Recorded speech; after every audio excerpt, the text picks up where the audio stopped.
Ok, alors on va régler le son déjà, première chose. Alors bienvenue au cours hebdomadaire. Que Dieu bénisse chacun, chacune en particulier, qu'on ait que du bonheur, que Pshuto Mamash. Amen. C'est bon, vous entendez? On est à l'air, voilà. La lumière, l'air, tout ce qui nous donne du bien. Alors on souligne évidemment que ce cours est Leilou Nishmat Chaim Charles Ben Idel et Myriam. Voilà, vous vous rappelez, c'est très important. Voilà. Donc, le fait de faire les loups Nishmat, c'est une habitude ancestrale dans le judaïsme pour élever l'âme, bien que souvent on se dit qui élève qui. Quand on fait du bien à un autre juif, on se fait du bien à soi-même. Donc avec ce désir d'élever une âme, on s'élève nous-mêmes. Et ça, c'est le plus important. C'est pas juste donnant, c'est que l'élévation, c'est un chemin. Vous comprenez? C'est un chemin de l'âme. Et c'est l'idée même du Kaddish. Le Kaddish n'est pas là pour être une prière des défunts, que Dieu préserve. C'est une prière qui accompagne l'élévation. Voilà, en même temps que ce Elul Nishmat, évidemment, et également pour le père de Elisheva, si vous voulez nous rappeler son nom. Voilà, Roger Michael Ben Neshma. Voilà, que tous ceux qui sont partis reviennent immédiatement. Amen. Terefumian Mamash, dans la Géoula Mitit Vashlema, que ce soit concret, véritable, que l'on voie que les endroits reculés de notre judaïsme, qui a priori sont les endroits où on peut imaginer qu'il y ait l'obscurité là-bas, se dévoilent comme des endroits de lumière. Voilà. Merci beaucoup. Voilà, que Dieu bénisse chacun, chacune. Merci Gisèle. Voilà, une grande joie à chacun, c'est ce que l'on souhaite. C'est le début de notre cours. Dans cette joie, il y a la joie de l'étude qui nous rend encore plus juifs que ce que l'on est. Ah, merci beaucoup. Voilà. Alors ça tourne parce que je tourne alors. Qu'est-ce qu'on va faire? On va accrocher là, non? Ah non, ça marche pas. Eh bien, on va poser. Ok. Voilà. Là, j'ai pris l'accent corse. Ça va pas du tout. Ok. Le fait que l'on... Quoi? Qu'est-ce qu'il y a? La pince ici, non mais ça tourne avec moi.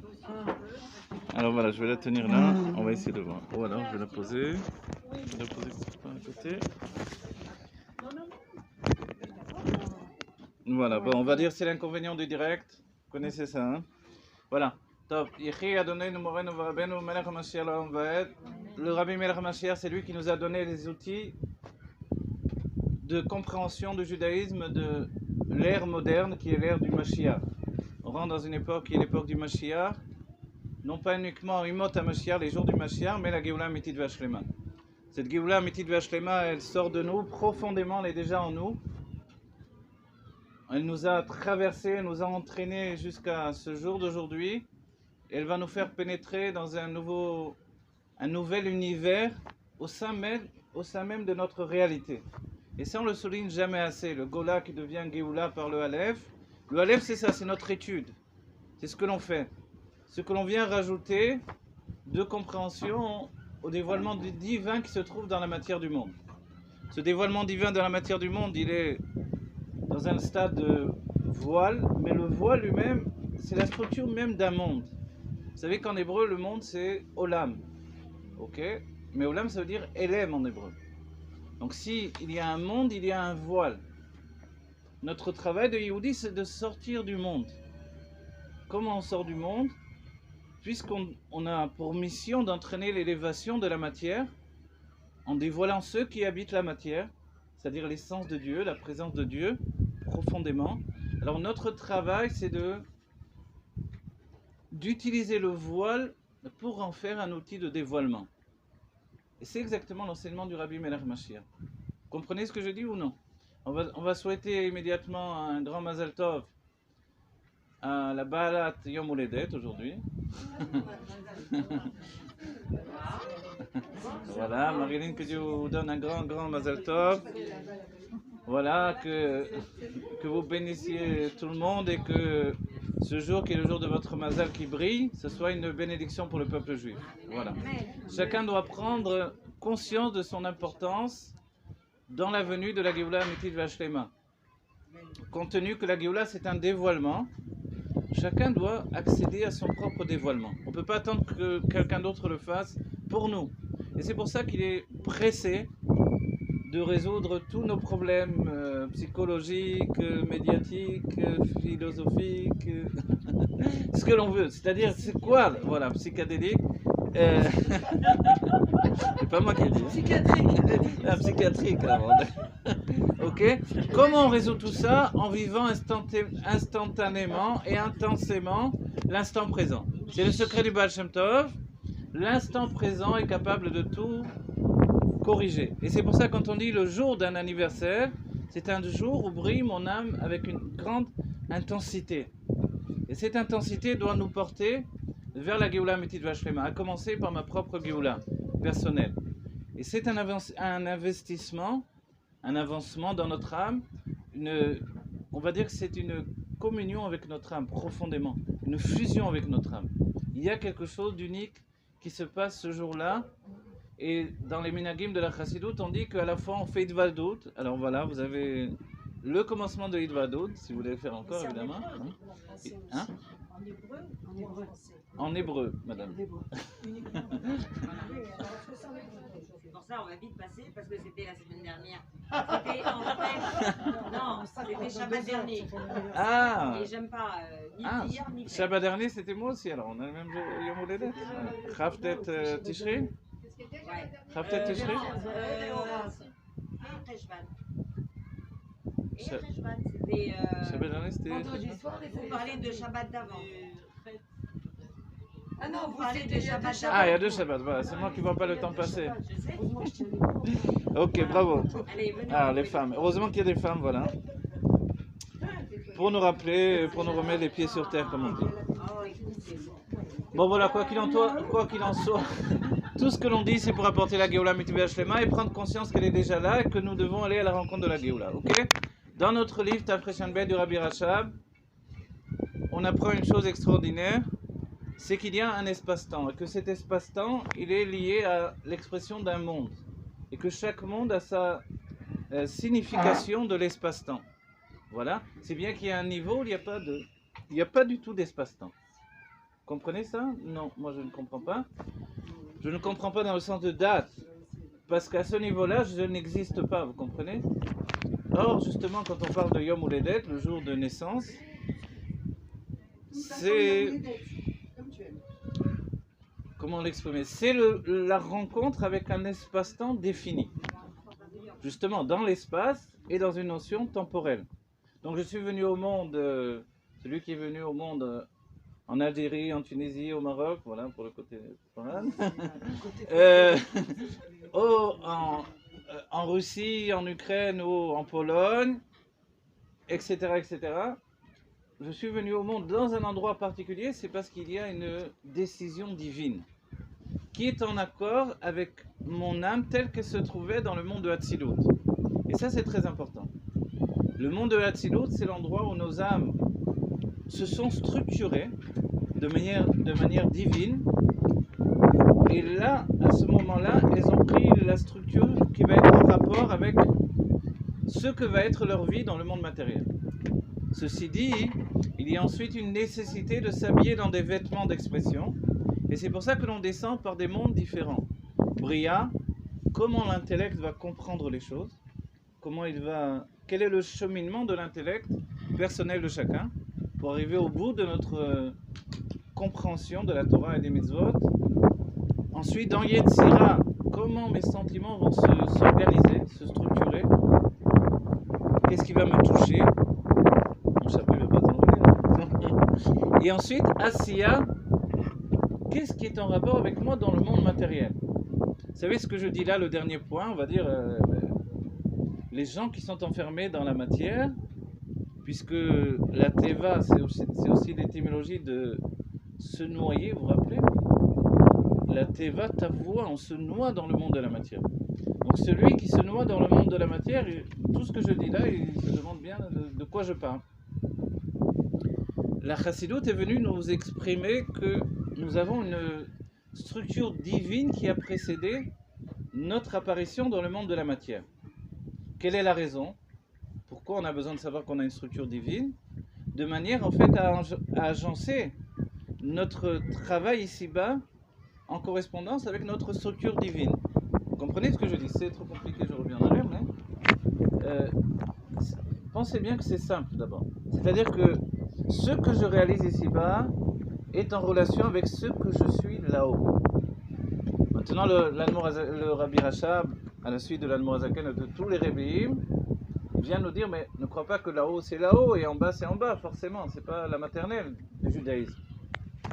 Malheureusement, pendant des siècles, on a été un peu à la maternelle, au moins de la Pnimiut Torah. Si on a été dans le stade supérieur de l'étude de la Gemara, par contre, au niveau de la Pnimiut Torah, l'intériorité de la Torah, on nous a donné des bribes de compréhension. Donc, en vérité, mon âme, telle qu'elle est aujourd'hui, elle est forcément passée dans un des mondes de la séparation, qui s'appelle Bria, le monde intellectuel, Yetzira, le monde sentimental, et Asiya, le monde de la conscience matérielle. Celui qui vient du monde de Asiya est structuré dans le monde de la matière. C'est une âme de Asiya. Donc Asiya, ça veut dire faire, agir. Oui, Asiya, c'est accomplir. Donc forcément, on passe tous par ces trois mondes. Chacun un seul des trois mondes. En vérité, c'est pas qu'on passe dans les trois mondes, mais on s'habille.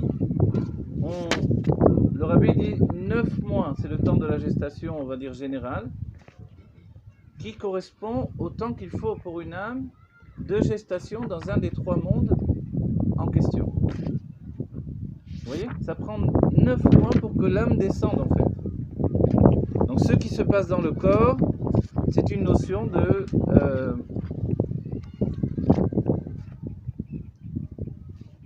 comment on va dire? Vous voyez, il y a l'embryon et il y a l'âme. Ouais, le développement. Il y a l'embryon et puis il y a l'âme qui se rajoute de degré en degré. C'est comme si les mondes divins lâchent un peu plus à chaque fois. Un peu plus de l'âme. Mais, voilà. Mais rappelez-vous ce que nous disent les sages. Les sages nous disent dans la Gemara, ils nous disent que quand le bébé est dans le ventre de la mère, il y a une flamme comme une torche qui brille au-dessus de sa tête. On va dire cette torche-là qui brille au-dessus de sa tête, qu'est-ce que c'est? En hébreu, on dit un ner, nefesh roar. Donc nefesh roar, c'est le minimum de l'âme en fait. Le nefesh, ensuite le roar. On va dire, mais si c'est au-dessus de sa tête, ce n'est pas à l'intérieur de lui. Alors comment il est régi de l'intérieur? Est-ce que cet enfant, il n'est pas déjà viable? On a dit que oui, à partir de 30 jours. 40 jours, tout le monde est d'accord. 30 jours, c'est encore un safek. Mais 30, pourquoi on le signale, puisqu'on n'est pas d'accord a priori? C'est parce que c'est déjà la base d'une notion temporelle. Le temps est fixé sur 30 jours. Le 40 englobe également les 30 jours, en lui donnant une définition de 10 mesures de l'âme également. Alors, à partir de 40 jours pour tout le monde, on sait que maintenant l'embryon est viable. Et c'est un crime, effectivement, de faire un avortement. Alors, s'il est viable, pourquoi l'âme n'est pas à l'intérieur de lui? Toute l'idée de quelqu'un qui est dans notre compréhension humaine, vivant, ou le contraire, c'est l'idée que l'âme l'habite, ou qu'elle ne soit pas au-dedans de lui. Or, ici, on s'aperçoit que l'enfant vit en n'ayant pas l'âme à l'intérieur de lui. C'est étonnant ce que je dis là, hein? Qu'est-ce que ça veut dire? C'est extraordinaire. C'est-à-dire que l'enfant ne vit qu'avec ce qui s'appelle le makif. Le makif, c'est l'âme dans son niveau inconscient, on va dire, en termes de psychologie. C'est pas potentiel. Non, c'est pas potentiel en réalité. À ce stade-là, on est bien loin du niveau du potentiel. C'est que l'âme brille autour de lui. Je vais donner un exemple que donnent les Rebbeim. Il y a l'influence du père et de la mère sur l'enfant. L'influence même de la maison. Par exemple, le Rabbi a demandé, tout de suite, immédiatement, lorsque l'enfant vient au monde, on lui met devant les yeux un Shira Ma'alot, une photo du Rabbi, la photo des Rebbeim autour de son berceau. Okay. Ensuite, dans la maison, le Rabbi a demandé une Agada, un Chitat, un de Tzedaka. On va dire pourquoi, quelle importance en vérité. Le Chitat de l'enfant, la plupart du temps, il le déchire. Le Rabbi dit c'est pas grave, on en achètera un autre. Alors, mais pourquoi c'est important? Parce que ça touche ce qui s'appelle le makif. Le makif, c'est en fait l'âme à l'extérieur de moi. c'est important. En fait, oui, on se rend compte que l'enfant dans le ventre de la mère n'a pas de pnimi tel qu'on l'entend nous. Pnimi, c'est intérieur, makif, c'est extérieur dans le premier sens de pnimi et makif. Sous-entendu qu'on a un cas extraordinaire, et pour nous c'est un enseignement qui peut nous amener loin dans la compréhension. Le corps est en train de vivre sans l'âme à l'intérieur de lui. Vous imaginez ça? C'est un chidouche, ce que je vous dis là. Mais un chidouche qui est écrit dans la Gemara depuis très très longtemps maintenant. Dans le bébé dans le ventre, je vous parle. Oui, oui, pas le bébé dès qu'il est né. Oui. Les 40 premiers jours, c'est tout. Non, en réalité, non. Tout le temps où le bébé est dans le ventre de la mère, il ne vit pas avec une âme intériorisée. Tout le temps. Voilà. Et on dit, et c'est pour ça que le Zohar nous dira que, en fait, le Yetzer Hara de l'enfant dans le ventre de la mère est extrêmement puissant. Tellement puissant que s'il sortirait à l'extérieur avec ce Yetzer Hara, il détruirait le monde. Donc dès qu'il sort du ventre de la mère, hop, le premier Yetzer Hara Mistalek, il se retire et il reçoit un Yetzer Hara beaucoup plus léger. Pourquoi? Voilà. Attendez, tout le monde parle en même temps, je n'entends pas. Alors ça vous intéresse, je suis content. On recommence, c'est très important. Hein? Ok. On tient quelque chose, on tient un filon pour nous, pour la Géoula. Un filon qui nous dit qu'on peut être vivant alors que notre âme n'est pas dans le corps. Quand on va poser une autre question, à l'extrémité, quand quelqu'un que Dieu préserve, et au passé, quelqu'un se retrouve déjà enterré, vivant et enterré, pas enterré vivant, il ne faut pas dire mort et enterré, puisqu'on appelle le Bet Chaim, le Zohar nous dit, il a au-dedans de lui ce qui s'appelle Kista de Chaye, c'est-à-dire, il a en lui l'âme de l'âme, le Nefesh de Nefesh. Alors n'écrivez pas, écrivez Nefesh de Nefesh, ça ira. Ne vous embrouillez pas avec les noms, les machins. Le Nefesh de Nefesh. Qu'est-ce que le Nefesh de Nefesh? On va dire c'est le minimum du minimum. Voilà ce qui s'investit doucement dans le corps et qui reste dans le corps. Pourquoi il est là ce Nefesh de Nefesh? Là c'est un autre chidouche parce qu'on nous dit quand il est enterré, il a un petit peu de l'âme en lui. Tandis que quand il est dans le ventre de la mère, il n'a pas d'âme. C'est dans le loose qu'il a le Nefesh de Nefesh? C'est possible effectivement. Bravo. Hein? Il a l'âme de la mer à ce moment-là. Il a l'âme de la mer, ce qui s'appelle le makif. Mais vous comprenez cette chose-là qui s'appelle le makif et qui... Donc ça veut dire que selon la science, selon la médecine, on est vivant biologiquement. Effectivement, on voit bien que c'est un enfant. Avec l'échographie, on le voit entier, il bouge, il met le doigt dans la bouche, tout ce qu'on veut.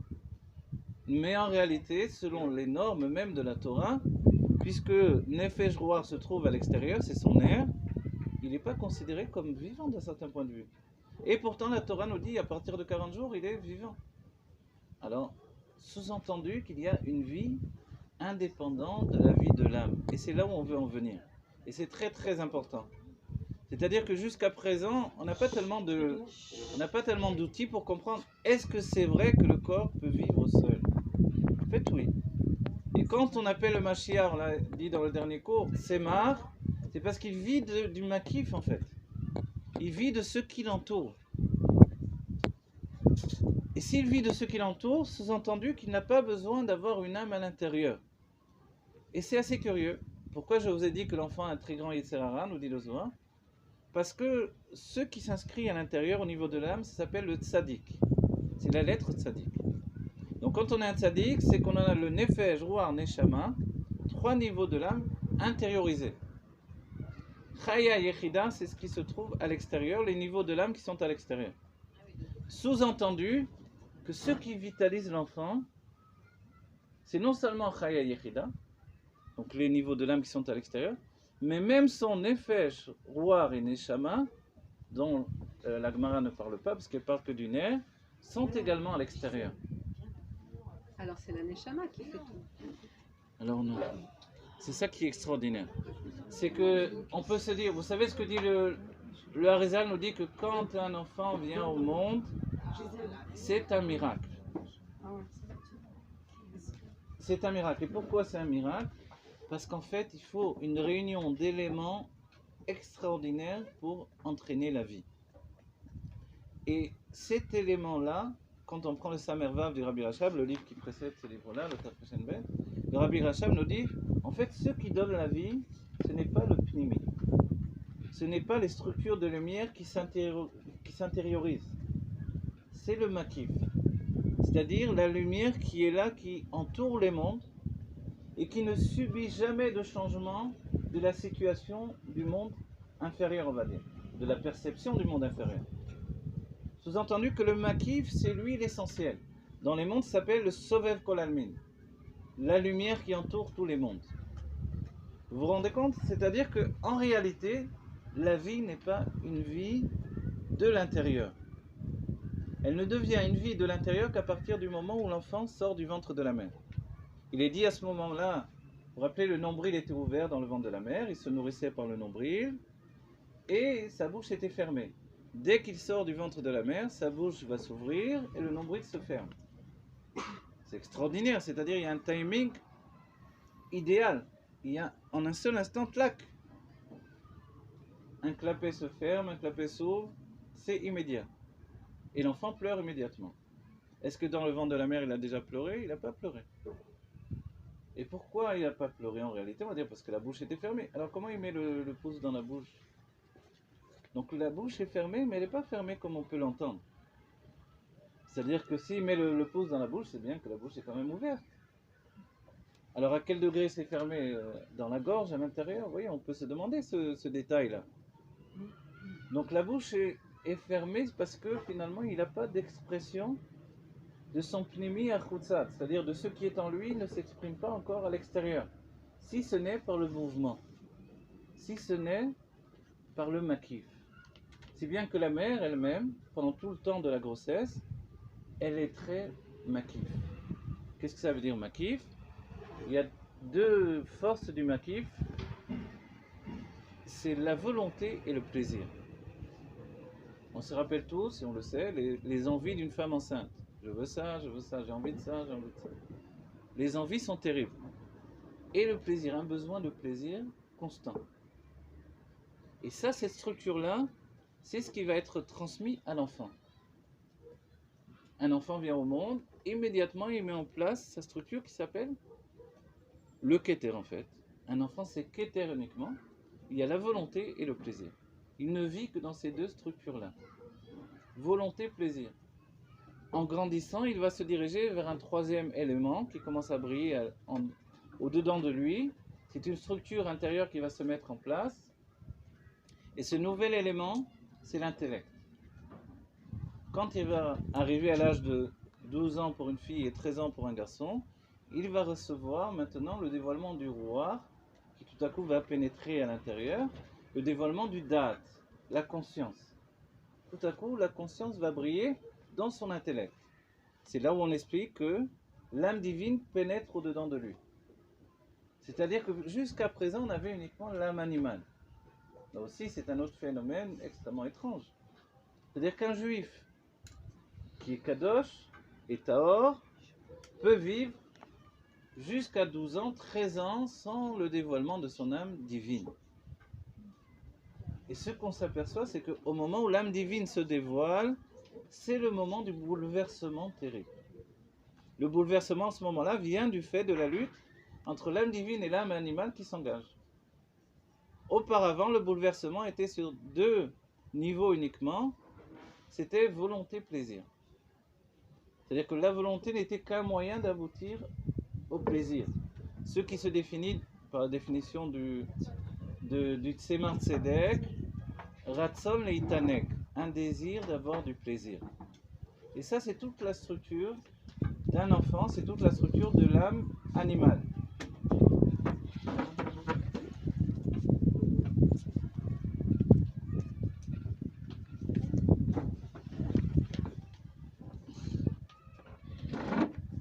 Okay. Ça va jusque-là, vous comprenez? Ne serait-ce que si dans ce cours on commence à établir des questions qu'on n'avait pas auparavant, vous remarquez des éléments qu'on n'avait n'est jamais évoqué précisément, on va dire, c'est déjà en soi extraordinaire pour le travail que l'on doit faire personnellement dans la Hitbonenut. Se dire qu'un enfant vit dans le ventre de la mère sans aucune pénétration de l'âme, c'est quelque chose d'extraordinaire. Est-ce que l'essence du corps est dévoilée quand l'enfant est dans le ventre de sa mère? Voilà, et c'est là où je voulais en venir finalement. Il se passe quelque chose d'extraordinaire. Elle a posé la question, est-ce que c'est l'essence du corps qui est dévoilée lorsqu'il est dans le ventre de la mère? C'est là où on se rend compte qu'il y a un autre élément essentiel qui donne la vie à l'enfant. Non pas, comme on a pu le penser, selon le judaïsme, on va dire de manière automatique, on pense que c'est l'âme qui le fait grandir. En fait, il y a un autre élément essentiel. C'est le dévoilement de l'essence. Le dévoilement de l'essence, c'est la matière pour la matière. Et qui ne peut en fait s'accorder réellement qu'avec le makif, et qui est en rupture ou en milchama, on dira en lutte, avec le pnimi. Ce que je dis là peut-être c'est difficile, on va essayer de le traduire plus simplement.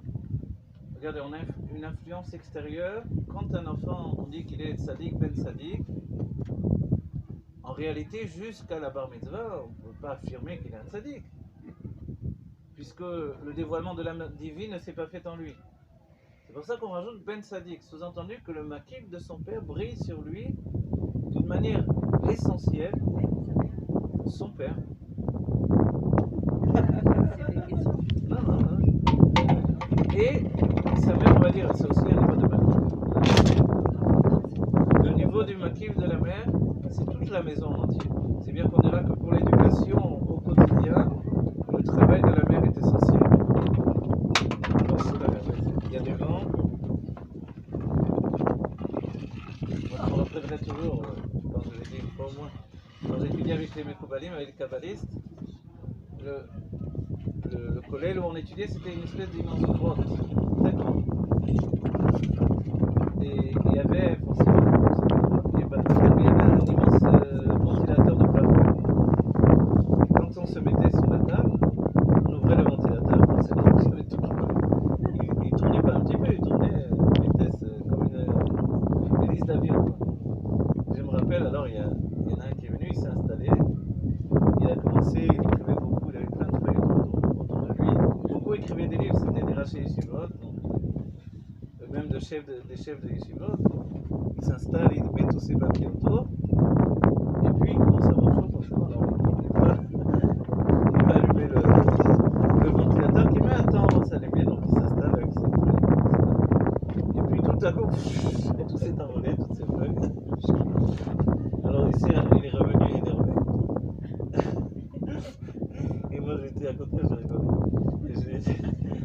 Et je lui ai dit, alors en hébreu, j'ai cherché le nefesh et j'ai trouvé le roi.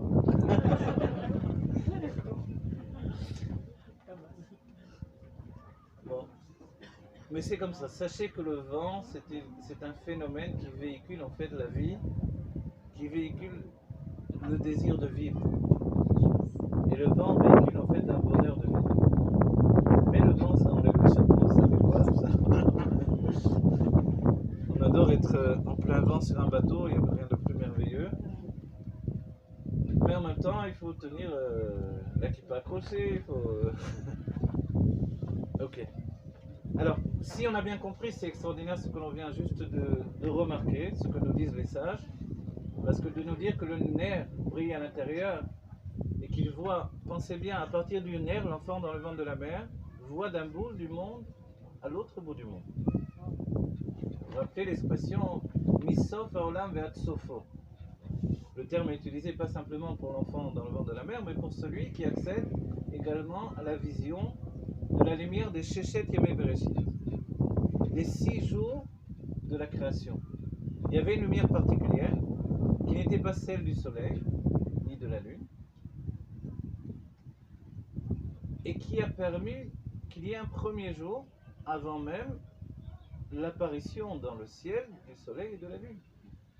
Puisque le premier jour, immédiatement dans l'instant présent, il n'y a pas encore de création immédiate du soleil et de la lune, on voit que les choses vont se mettre en place. On va dire, alors comment ça va être un jour? Ça veut dire quoi un jour? un jour, une nuit. Donc sur quoi ça tient? Sur la lumière qui n'est pas la lumière du soleil et de la lune. Cette lumière a brillé pendant tous les Shechet Imeberushim. Pendant les 6 jours de la création, il y a eu la faute d'Adam Arishon le 6e jour. Et le 7e jour, normalement la lumière aurait dû disparaître à cause de la faute. C'est-à-dire que le voile de la réalité s'est mis entre Dieu et sa créature. Et Adam Arishon a demandé, a pleuré vers Dieu, mais le Shabbat s'est interposé lui-même et a demandé que la lumière reste sur le jour du Shabbat. Parce qu'il est dit, Shabbat Omenucha, L'Echayeh Olamim, alors que le Shabbat reste un Shabbat de repos et de lumière en réalité, pour toutes les générations et pour la vie éternelle de la Géoula. Donc il est évident que le Shabbat ne peut pas être dans l'obscurité.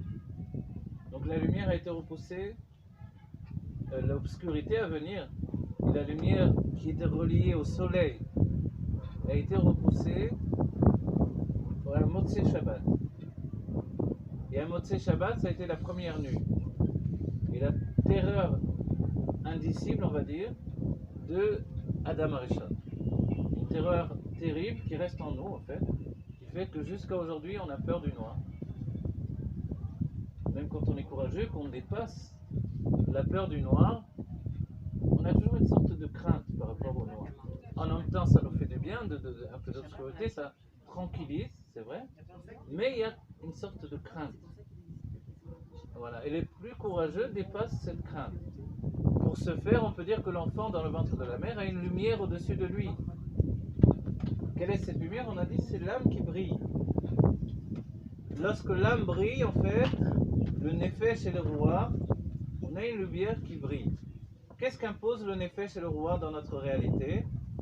L'enfant dans le ventre de la mère, non seulement il voit d'un bout du monde à l'autre, comme les tzadikim. Je dis comme les tzadikim parce qu'on a dit a priori il est plus un rachat qu'un tzadik. C'est extraordinaire, mais l'enfant il n'a aucune faute sur lui. On peut dire, mais et tout ce qu'il a fait dans la vie précédente? On va dire, mais quel rapport maintenant? C'est une nouvelle vie qui commence. On va dire, le petit problème c'est que l'enfant il se souvient de toutes ses vies passées. Donc il vient, il est en train de vivre dans le ventre de sa mère avec toutes ses vies passées également. Et il est en projection vers son futur. Il sait également d'où il vient dans les mondes divins, comme on a dit tout à l'heure, dans le monde de Hatzilut où je me trouvais. Est-ce que j'étais dans la Sphira de Chesed, Gvura, Tiferet, Netzach, Hod, Yesod, Malchut? Ou est-ce que j'étais vraiment une âme du niveau de l'intellect? L'enfant n'est pas au repos, il est en train, il n'est jamais au repos. D'ailleurs, un enfant, les mères savent bien, il suffit de mettre la main sur le ventre de mère pour voir comment l'enfant il tourne, il retourne sans arrêt. Pourquoi il s'agite comme ça? En fait, l'enfant il est en train d'étudier toute la Torah. Toute la Torah, qu'est-ce que ça veut dire toute la Torah? On peut se poser la question de dire toute la Torah, qu'est-ce que c'est? En fait, toute la Torah, quand on dit ce terme, c'est sous-entend la Torah du monde de Hatzilut, la Torah du monde de Bria, la Torah du monde de Yetzira et la Torah du monde de Asiya. Ça, c'est toute la Torah. C'est sans l'âme. C'est bizarre quand même. Sans l'âme et tout ça. Voilà. Et c'est là où on comprend que si on veut étudier toute la Torah, le moyen le plus efficace pour étudier toute la Torah, c'est de libérer le makif. De libérer en fait les forces cachées de l'âme. Les forces qui ne sont pas dans l'expression automatiquement, c'est-à-dire l'intellect, les sentiments et l'action. Mais ce sont des forces qui sont liées à l'intuition. L'intuition féminine, l'intuition masculine, l'intuition divine, l'Esprit Saint, la névoie, la prophétie. Tout ça c'est relié, non pas au niveau de Nefesh Roi, Neshama, c'est relié au niveau qui précède. C'est comme l'intuition de Mashiach aussi. C'est l'intuition de Mashiach également, bien sûr. Ça vient par le réel. Le Mashiach, lui, est relié au niveau le plus haut, le niveau de Yechida. Dans cette notion de Yechida, quand quelqu'un reçoit le dévoilement de Yechida, pour lui, Enon Milevado Kepshoto. C'est-à-dire qu'il Il n'y a rien d'autre que Dieu, c'est clair et net. C'est un dévoilement de Yechida. Si bien que la matière n'est plus qu'une relation établie avec Dieu dans son essence. Ça inclut évidemment son propre corps, sa propre conscience et son travail. Et ce niveau-là, évidemment, c'est la Géoula Amétit Vachem. Ce qui a étonné, ce qui peut m'étonner personnellement, c'est que le corps lui-même peut fonctionner par un élément extérieur et non pas uniquement par le dévoilement de l'âme à l'intérieur. Si bien qu'on peut comprendre que lorsque j'ai des limites à l'intérieur, c'est pas forcé que je puisse en fait, on va dire, évoluer. C'est ce que l'on peut penser, comme on va dire au niveau biologique, au niveau médecine, au niveau humain.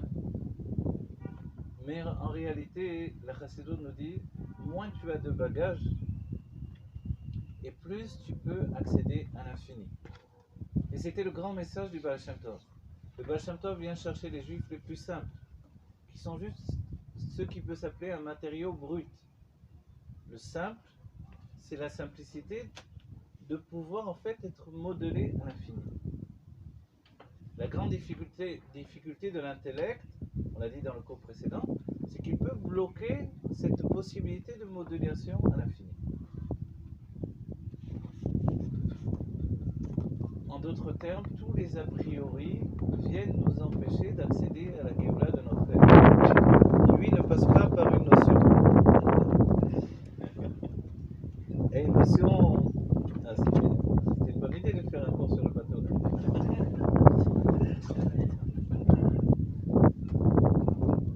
Voilà, je veux dire ce que je veux dire là, je veux le dire d'une autre manière. La Chassidoute nous dit accéder à l'infini par la simplicité. C'est le grand message du Baal Shem Tov. Donc a priori l'intellect ne peut venir qu'envenimer ce message-là. Via l'Admour HaZaken, qui est une âme divine particulière, une âme nouvelle, et l'Admour HaZaken entraîne un chidouche, une nouveauté. Quelle est la nouveauté? Dévoiler l'intellect également dans le dévoilement de l'infini. C'est-à-dire que tout à coup l'infini et l'intellect ne sont plus en lutte pour apporter la Géoula d'une personnalité. La Géoula, c'est son dévoilement, c'est sa simplicité. Si j'ai expliqué que la Géoula c'est la simplicité, on peut entendre que quelqu'un qui est déjà très simple est déjà en Géoula. L'enfant dans le ventre de la mère est déjà en Géoula parce qu'il est en modulation. C'est-à-dire qu'il n'est pas, donc il peut tout devenir. Quand on vient au monde, on est un matériau brut, on peut devenir toute chose. Vous voyez les fameuses questions que l'on dit aux enfants, qu'est-ce que tu veux faire quand tu seras plus grand? Je vais faire si je vais faire là, ou je veux rien faire. Ou alors je ne sais pas encore. Mais cette idée-là, c'est de donner une structure déjà, une direction à l'enfant. Et en réalité, au départ, il n'a pas de direction, puisqu'il vit intensément l'instant présent. Pourquoi? Parce qu'il est dans les deux axiomes dont on a dit l'efficacité auparavant, c'est les deux axiomes qui sont volonté et plaisir. Est-ce que je peux continuer à vivre avec ma volonté et mon plaisir dans la vie ensuite? Uniquement, on voit que la société va venir combattre tous ceux qui sont uniquement axés sur la volonté et le plaisir. On va dire, on ne va pas refaire mai 68. En mai 68, tout à coup, il y a un niveau qui est là, au sein même de l'humanité et de la société, de dire j'ai envie de vivre. J'ai envie d'avoir du plaisir, un plaisir libéré. Et ce plaisir libéré, finalement, quand il n'a pas la structure nécessaire, alors il devient également négatif, puisqu'il devient sauvage. Et c'est là où la Torah nous dit, un enfant naît comme un ânon sauvage, un petit âne sauvage, et il faut l'éduquer. C'est très joli un petit âne sauvage, vous savez? Ishmaël qui est traité d'âne, non? Donagre. Oui, c'est vrai, Donald, ouais. Et c'est un âne sauvage, L'âne sauvage, on dit pourquoi alors tous on est comparé à l'âne sauvage. C'est pas étonnant que ce soit Ishmael. Ishmael, c'est le niveau du cœur. Entre guillemets, c'est l'idée de Kélev, vous voyez. Kélev, c'est coulolev, c'est-à-dire c'est le taux dans les sentiments. Le taux, en d'autres termes, on peut dire c'est l'exagération dans les sentiments. Rien de plus attachant que Ishmael. Il est très attachant. Vous y attachez facilement. Mais ensuite, comme il est dans les sentiments, il vous donne son cœur également. Mais son cœur, lui, il n'a pas de limite. Donc il est capable également, dès que vous avez le dos tourné, de vous planter un couteau dans le dos. Sauf exception, évidemment. Je ne viens pas dire que tout Ishmael est comme ça. Sauf exception, puisqu'il y a des gens remarquables partout, évidemment, même dans Ishmael. Mais dans la structure même, le surplus du chesed de Abraham Avinu, a donné naissance à un être dont les sentiments sont libérés dans la structure du chesed. Donc il se déverse. Et l'islam est dans le din parce que c'est censé le chesed. Exactement. C'est ça? C'est-à-dire que même la rigueur, elle est dans le chesed. Elle n'a pas de fin. Ça peut donner une notion extrêmement puissante, effectivement. C'est pour cela qu'il y a très peu, finalement, d'âmes juives qui viennent du côté de Ishmael. Il y en a très très peu. Du côté, sous les doigts, presque, il y en a. Par contre, du côté de Esav, il y en a beaucoup. On peut dire peut-être que parce que l'exil des âmes d'Israël s'est fait beaucoup plus dans Esav que dans Ishmael.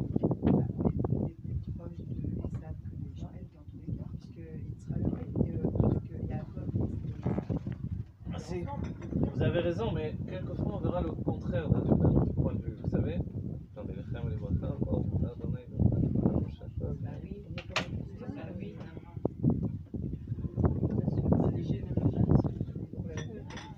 alors, sur la question de Esav et Ishmael, voilà.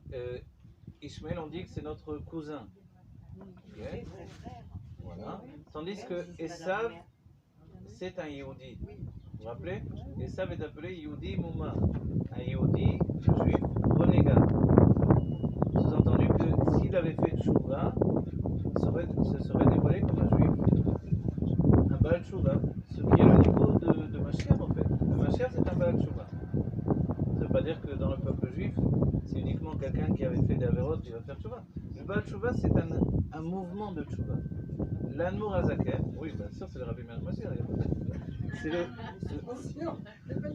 Non, non, Baal Tchouva, on entend, c'est pour ça que je souligne. Je vais vous dire, l'Anmour Azakel voulait appeler les Chassidim Baalei Tchouva. Et non pas Chassidim, c'est les Mitnagdim, les opposants à la Chassidut, qui ont appelé les Chassidim Chassidim. En se moquant d'eux, et eux, ils se sont appelés eux-mêmes Mitnagdim, les opposants. Eux sont restés Mitnagdim. Et en fait, ils ont défini Goura, Mitnagdim, les opposants, et Chesed, Chassidim. Et on est resté Chassidim. Ok. Mais à la base, la Torah vous appelez les Baalei Tchouva. On va dire pourquoi Baalei Tchouva? Parce que ce mouvement de Tchouva, c'est toute la Chassidut. Le Baal Shem Tov est un Baal Tchouva. Aujourd'hui, quand on dit Baal Tchouva, on a l'impression quelqu'un qui n'était pas dans le Torah Mitzvot qui fait Tchouva aujourd'hui. Mais non, la Chassidut s'attache à l'idée de la Tchouva supérieure. La Tchouva inférieure qui est de l'ordre de l'action. Et évidemment, c'est que si on ne la fait pas, on peut rien faire d'autre. Donc d'abord, il faut les taken et tamasser, corriger nos actions. Si quelqu'un que Dieu préserve est marié avec une non-juive, on ne peut pas attendre de lui qu'il se comporte comme un Yehudi dans tout son comportement.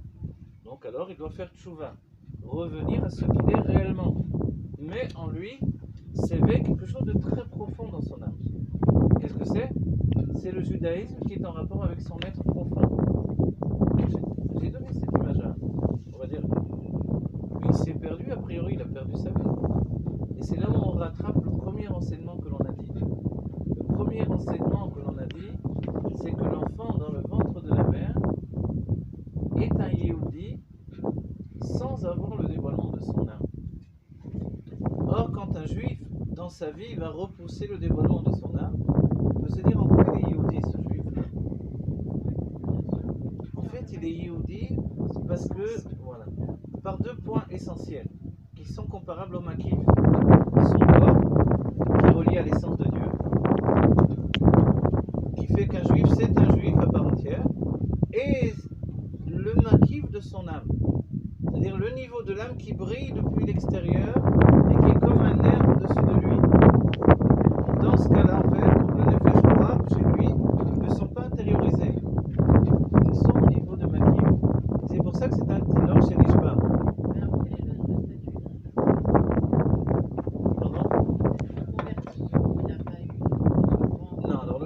que l'on a... Ah, c'est pour ça que moi j'aime pas ce terme, vous savez, parce que l'imprimatur Torah il n'existe pas.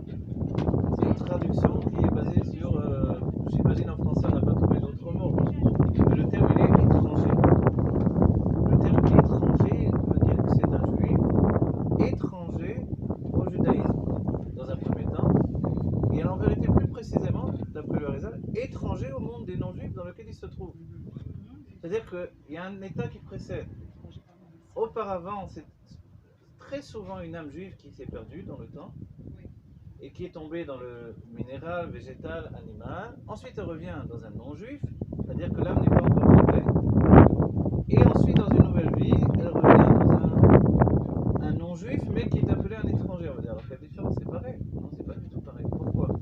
Parce que dans le niveau précédent, son âme était voilée. Donc son âme divine n'était pas dans un stade de dévoilement. Il va faire tout le cours. Hein? Les courants? Non, je sais pas si ça va. Si ça va, de temps en temps des coups de vent. C'est bien. Je peux pas prendre son sac. Allez, venez, Vous voulez qu'on rentre? On met en pause, on se retrouve à la